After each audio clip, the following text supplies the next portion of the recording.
Thank you, Bruce Springsteen, for starting us out. Protect yourself at all times. We are on it.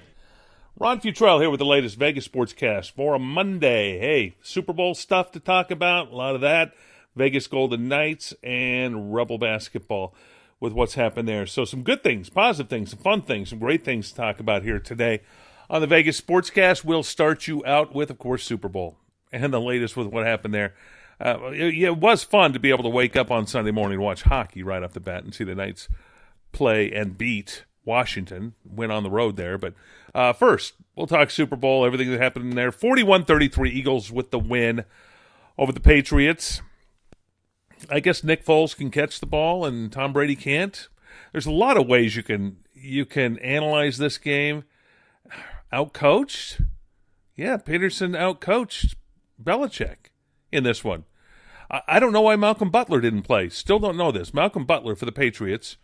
Now they're talking like it was no big deal. Well, he was sick a little bit earlier in the week, and maybe it was that, but he says there was nothing nefarious. Belichick says there was nothing nefarious. But here's your number one defensive back for the last 3 years. I mean, this is a guy who won a Super Bowl for you, picked off that pass against Seattle, and then didn't play in the game, at least on the defensive side. I think he was in for a special teams player too.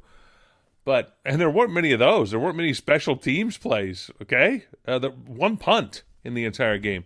What a fun game it was, man. It was a lot of offense, a lot of fun, a lot of craziness. And it was just an enjoyable game to watch on Sunday, especially if you were an Eagles fan. And I'm not a fan of either team. I could care less. I guess I'm more of an Eagles fan than I would be a Patriots fan.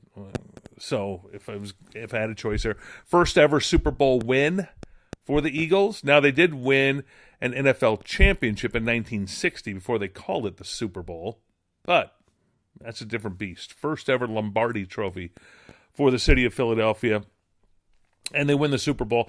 Eagles were underdogs in all of their playoff games this year. After Carson Wentz went down in a game against the LA Rams in the Coliseum, Nick Foles took over, and boy, did he. Now they got quarterback issues. I mean, where do you go? What do you do? Nick Foles is going to want to do some playing, but the number one guy is Carson Wentz, and Foles said that. Foles said Wentz is the guy. And it was nice to hear all the praise at the end and genuine thanks to God for everything he had done, and they were praising the Eagles players were doing that, at least the ones that I had heard. Did that right off the bat. Sort of reminded me of one Randall Cunningham, former UNLV quarterback, covered Randall his entire career, and now he's a preacher here in Vegas. He's the Reverend Randall, and he had to be smiling to hear that. Randall Cunningham had to be smiling here in Vegas to hear that sort of praise. That I'm not saying he started it, but certainly he was many times criticized for doing that. That people thought he did it too much. Randall kept doing it. Said, "I don't care." I don't care. I'm going forward. So that was nice to see, nice to hear. And yes, I will give some credit and some praise, if you will, to the Reverend Randall here in this case for not being afraid and doing that when he was in Philadelphia, and was followed by Nick Foles and a few other guys. So let's see. Other notes from the game that's interesting. One of the biggest offensive games we've seen in a Super Bowl in a long time. It was a great game, of course. At the end of the game was a Hail Mary pass from around the 50-yard line. And it was threw it in the end zone. Gronkowski went up, biggest guy in the field, couldn't get it. It was defended very well. That's the way you want to see football games end, don't you? I'm still wondering if the NFL is going to rule against some of the catches. They may change their mind. It might take them a while to decide because they haven't really clearly defined what a catch is. Now, as fans, we know what a catch is. We can look at it and go, that's a catch. The NFL go, no. Wait a second. He needs to control the ball to the ground, take the ball to the sidelines with him, take it home, raise it as a small child, probably to grade school, and then we can count it as a catch. It's insane. And that's something the NFL has to, and I believe will address in the offseason, because it is now the offseason. But 41-33, the final score. Eagles with the win now. Sportsbooks here in town. How did things go there? They lost on the game itself, on just the betting of the game. A lot of money on the Eagles, a lot of money on the Eagles to win, because the Eagles were getting 4.5 points. And if you bet the Eagles to win, for every $100 you bet, you won approximately $150, depending on where you shop. So there was heavy money bet in that direction, because you could tell the way the point spread went, that the point spread went down. Started at 6, quickly went down to 4.5, and ended up 4 by kickoff. Another place the sports books lost was on the total. Total started at 47, 47.5, and got bet up to 49, 49.5, meaning bettors put money on the over. And that being said, they cashed tickets with that. So the sports, don't cry for the sports books, by the way, because they make plenty of money on the props. The props is where they ensure that they are going to do well every Super Bowl, because there's a wide margin of victory on the props for the books. They take in a lot of money there, and that's been a feature that just grows bigger and better every year with Super Bowl betting. So there you have it. There is a mystery bettor. I got to talk to RJ Bell and see if he'll reveal who this person is that bet with a William Hill sportsbook. This is the same guy, unnamed, who supposedly bet in 5 of the 6 World Series games last year and won every single one of them, which was sort of crazy because the games went back and forth and back and forth and back and forth. It wasn't like he had a clear trend on how to go with that. And won $5 to $10 million was the word. He was betting $1 million a game and bet underdogs most of the time and won. And with this, he bet the underdog again, anywhere between $5 and $10 million bet on the Eagles to win.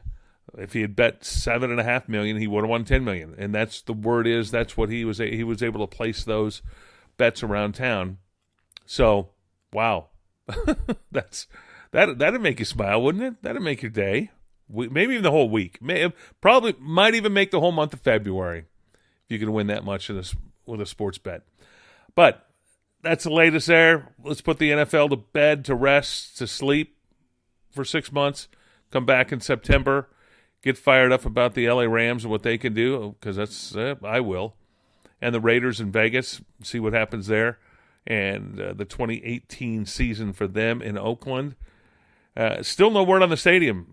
Still no progress on the stadium. Still nothing happening there for the stadium. Waiting to see a little more construction happening with the stadium being built here in Las Vegas for the Raiders to come here by the 2020 season is the plan. But they need to start moving, okay? They still do not have the parking situation answered, and that I've talked about quite a bit here, and I'll continue to talk about that because that's an issue. That's a real problem with that location without parking. And if nobody else wants to talk about it, that's fine. But there needs to be an answer at some point. Somebody has to provide an answer of what they are going to do with the parking there for locals. Okay, people that come into the casinos, okay, go ahead, come into town, and you stay at one of the Mandalay Bay or the MGM properties on the south end of the Strip, and you can walk to the game. Fine. Still, there's no tailgating and no place for locals to be able to go to the stadium, which draws me to the conclusion that this is more a Strip or MGM stadium than a local stadium. So that's my premise there with that. And until I hear some other answers, I'm sticking with. That's my story. I'm sticking with it. Okay, Vegas Golden Knights. Nice win. That was a fun win at Washington for them to get that. Alex Tuch, his first goal in 12 games, and got the game winner, 4-3, the final. The Knights have won 3 out of 4 on this road trip against top quality, against teams with winning records, solid teams. Teams, Winnipeg Jets, Calgary Flames, and let's see, now they did not win at Minnesota, but they did win at Washington yesterday. Washington Capitals had the best record in the NHL during the regular season in the last 2 years. Now, it didn't work in the playoffs. They met the red-hot Pittsburgh Penguins and lost in the playoffs both years. But they've been and they're having a pretty good season this year, and they're tough to beat at home. So they go there, play a day game, fought from behind, got the win. Next up, at Pittsburgh. Oh, yeah. They are playing the Penguins next. So Marc-Andre Fleury makes his return to go up against his old team, Pittsburgh Penguins, where he won 3 Stanley Cups, and he's going to the Hall of Fame as a Pittsburgh Penguin. So that's his career. He's 32 years old now, but his career has taken on new life here with the Knights. And I got to tell you, he has been fun to deal with. Just a pleasure to deal with. And I could say nothing but positive things about dealing with him on a media sense and talking to Marc-Andre Fleury the times I've interviewed him, talked to him, dealt with him. He has just been a joy to deal with. 4 o'clock start tomorrow, Tuesday. Vegas Golden Knights playing at the Pittsburgh Penguins. And they still have the best record in the West. They're blowing out everybody in the West right now, point total-wise. And it is not too early to start talking about home ice advantage throughout the Western Conference playoffs for the Knights, which would be huge. They're only 1 point behind Tampa Bay in the entire NHL point standings, so it's not too early to even start talking about whether they can get home ice advantage throughout the Stanley Cup playoffs. Would that be crazy for an expansion team? It could happen. But first things first, Penguins, as they play it will be game 5 on the 6-game road trip. The Knights do return home. Their next game is home here against Philadelphia. That will be Sunday, February 11th, is when they're back on home ice at T-Mobile Arena. Okay, Rebels got a tough game, an overtime loss at Boise State. They played well. They covered the spread. It was a 7-point spread, lost by 2 in overtime. The Rebels did. But they could take a lot away from this game. They look good. They played well. Solid game for the Rebels, even though they lost at Boise. Boise's one of the best teams in the Mountain West. Now, it's all relative nowadays. It's got to be relative to what this team is, and second year for Marvin Menzies and all that sort of stuff. So, no, I'm not getting all worked up and saying, hey, well, great, see what happens. Because there's still a lot for the Rebels to do, and they still have not shown the toughness to win and win big in conference. That being said, speaking of toughness, they play Wednesday at Lawler Event Center against Reno. First game of the year against Nevada Reno, against Nevada, UNR, the Wolfpack. Call them whatever you want. They do want to be called Nevada. But when you're here in Vegas, I can't get over calling them UNR or Reno, right? They don't like that, but anyway. And they've got a date. Eric Musselman has done a great job up there in Reno. 20-4, I believe, is their record right now. They might be the best team in the league. Point spread on this. I haven't seen a point spread yet because it's too early. It's Monday as I'm doing this, and the game isn't until Wednesday. So Wednesday morning we'll see a point spread.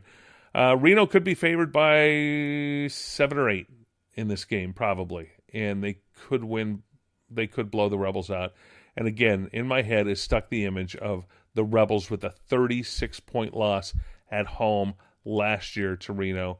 And it could have been 50, but Musselman sort of called off the dogs, the Wolves, and said, slow it down here, guys. We don't need to keep. They scored at will against the Rebel team. So that being said, that's Wednesday, so that's a big game for the Rebels. So busy week here in Vegas. Again, Tuesday night, tomorrow night, Golden Knights playing on the road at Pittsburgh. Wednesday night, Rebel basketball playing on the road at Reno. So we'll keep you all posted. Stay tuned. Vegas Sportscast. Please subscribe so it downloads automatically to your phone every day so you can just check it out, play this. We try not to go too long. I ramble a little bit sometimes, but try not to go too long. And Bill O'Donnell and I are going to get together, do another a tandem show, a longer show. You'll have that. So those will continue. We do want to keep doing those. But until then, we're going to do these mini ones for you. You can subscribe. You can go to Google Play. You can go to iHeartRadio. You can go to iTunes. You can get them all there. You can go to our Twitter page, which is at Vegas Sportscast. You can go to the website, which is thevegassportscast.com, to be able to get notes and news on sports and that sort of stuff, and also be able to get this podcast. It plays right there. So that's it. That's your sports. That's the Vegas Sportscast for this Monday. I'm Ron Futrell. That's the way I see it. Have a good one, everybody. Bye for now.